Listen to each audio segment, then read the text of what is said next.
Hey, it's Coach EJ, the brand. And Coach Aaron, the source. Aaron, hello today.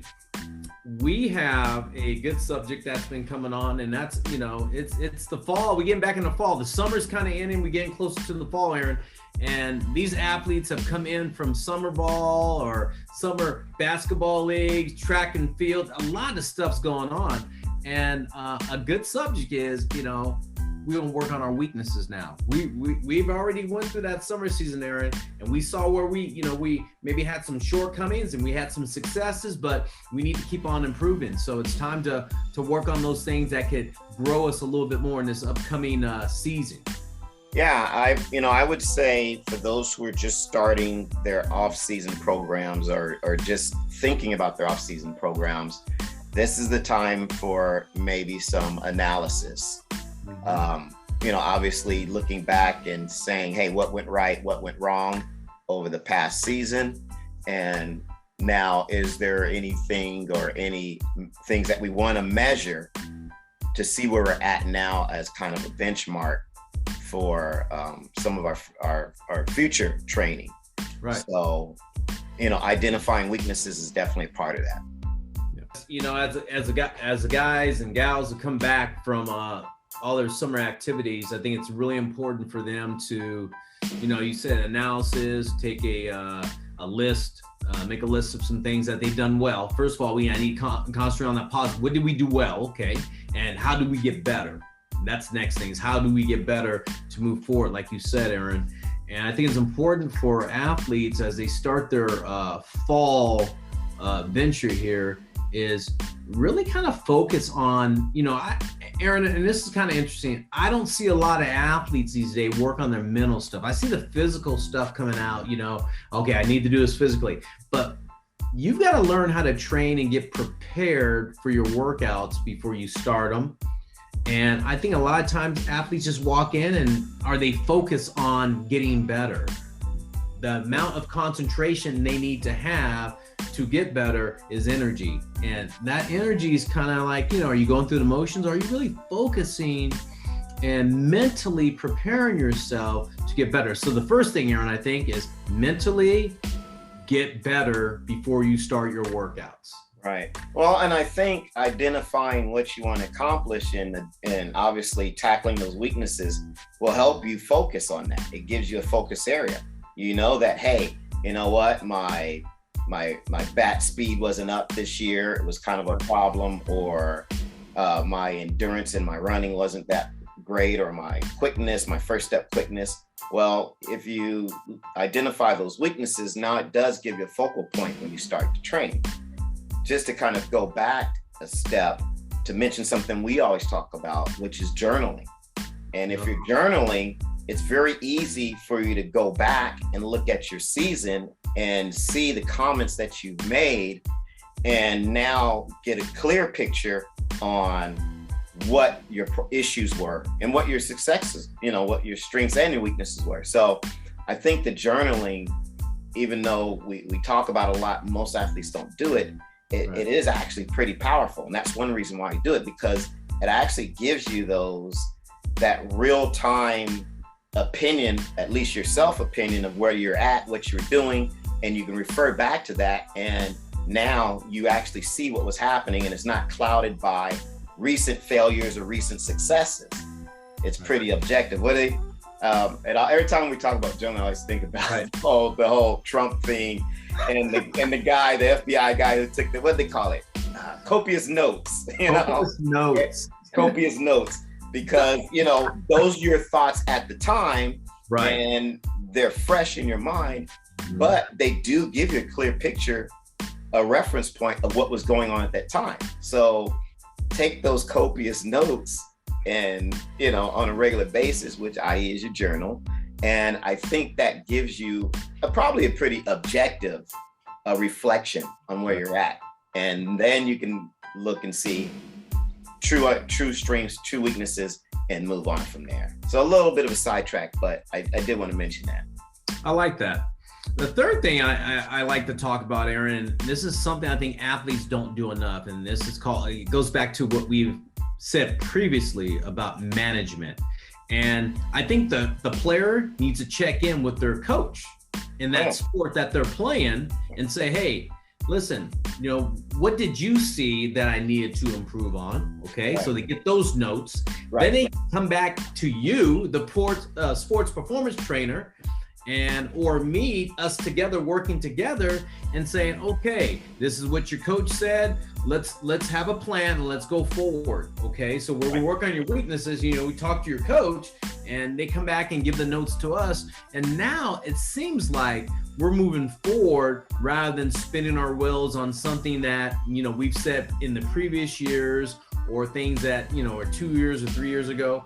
We're not spinning our wheels. We're being point specific on a area that we need to improve on. Right.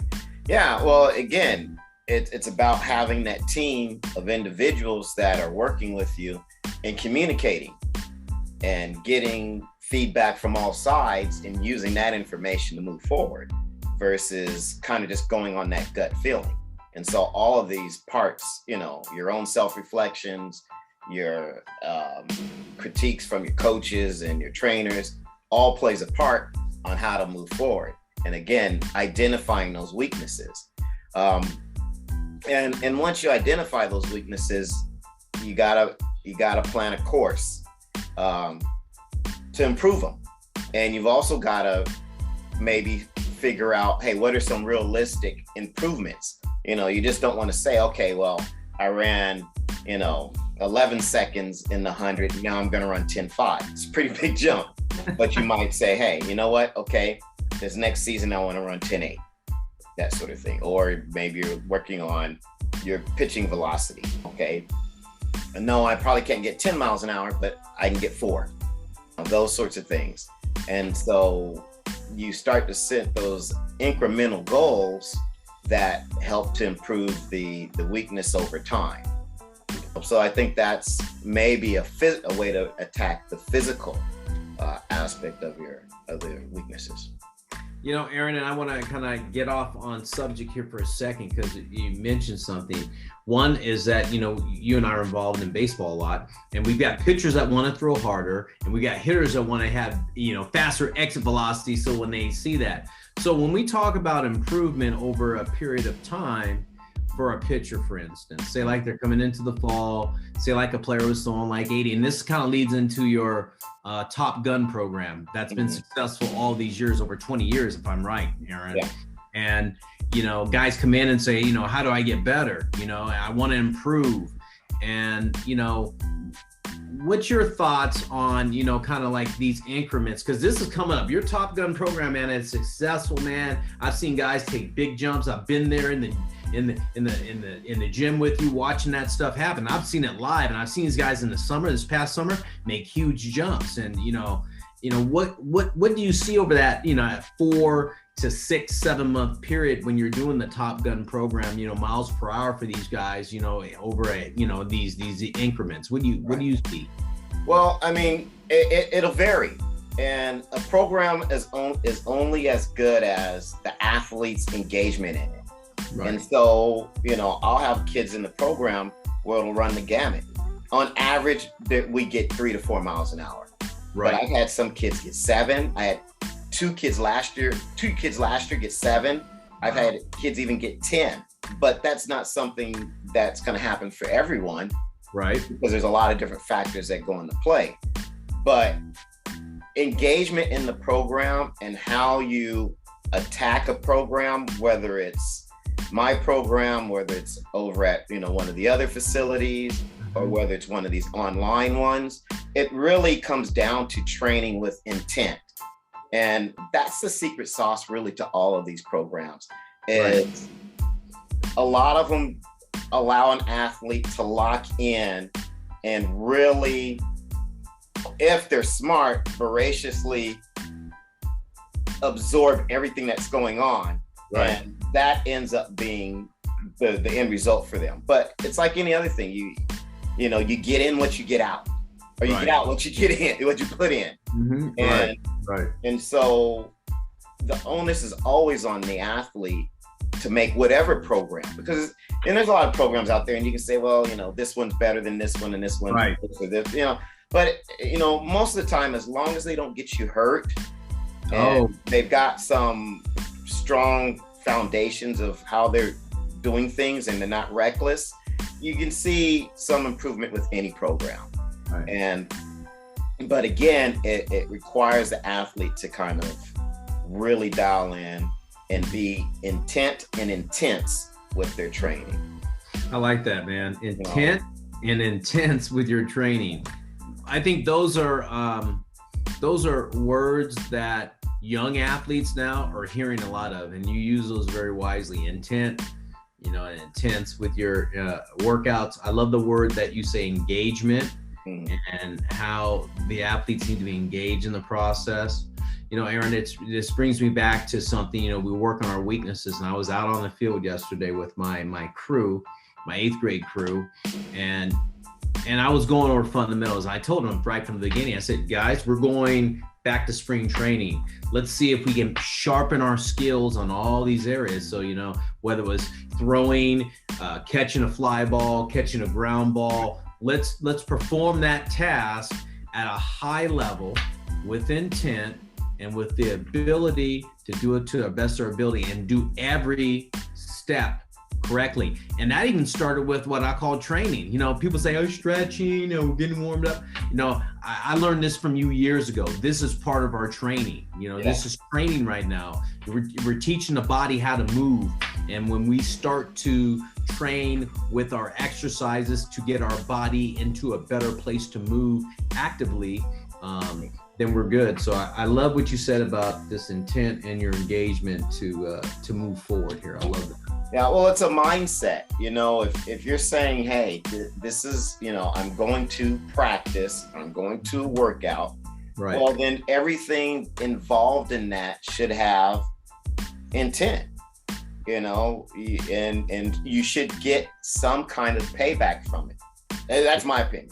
So your warm up, there should be some kind of payback. I design warm ups so that they improve the athlete. It's not just to warm you up, right. And so, yeah, I'm going to want that done at a certain intensity, and I'm going to want a certain level of engagement in it. So you're not going to just kind of float through it. You're not going to just shoot the shit with your friends while you're doing it. You're not, because this is part of what's making you better. So again, it's just how my approach and how I like to do things, because I'm big on efficiency. I know I don't have athletes for a long period of time. Right. And every minute needs to matter, in my instance. Most kids, I don't have 5 days a week, 6 days a week. So I got to do it in 2 or 3 days. But again, going back to the whole weaknesses thing. Right. And you mentioned, in baseball that, you've got the 5 tools and then, obviously you got the intangible 6 tool. I definitely want to see athletes improve their weaknesses. But sometimes weaknesses can only be improved so much. So it doesn't mean just focus on the weaknesses. You still got to focus on your strengths, because you still want your strengths to get better as well. Right. You just don't want your weaknesses to be a deficit. In other words, you don't want them to hurt you so much that do you know what I'm saying? That they offset your strengths. Right. So, there's certain things that, for instance, for me, I was more of a track athlete, a sprinter who was really more speed-based. Okay. Not necessarily, I wasn't the most endurance-based guy. So, yes, I had to work on my endurance so it wasn't a detriment to my speed. Do you see what I'm saying? I still always try to improve my speed.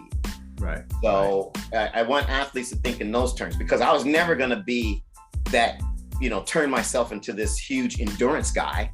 No, right. That just wasn't my makeup, and that just wasn't my technique, or whatever the case may be. That wasn't my model as an athlete. Okay.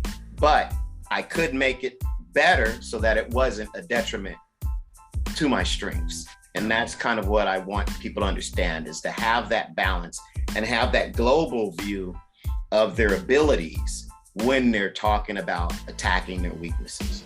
Right. Hey, well said, Aaron. And that kind of concludes what we want to talk about. We've gone over, 6 really great points. And I love what you said at the end about that global view rather than such a local view. So great stuff. Hey, people out there, this Coach EJ, the brand. And Coach Aaron, the source. Be sure to follow us on social media. God, I can never remember my handle, but anyway, look it up. Look up EJ. We've got some good things coming up. Again, we're going to do a series called Champions Are Built. Series that's going to delve into, what does it take to be a champion? We're going to talk to a lot of different athletes from different sports and coaches, and really get an ideal of, hey, what's the path that these people have taken to success? And I think it'll be good for people to listen in, see if their path is similar, sounds the same. Maybe it's a path that they can take, some nuggets of knowledge, and I think it can be pretty powerful for those who are engaged and want the information. Outstanding, man. Hey, we'll check you out later, people. See ya.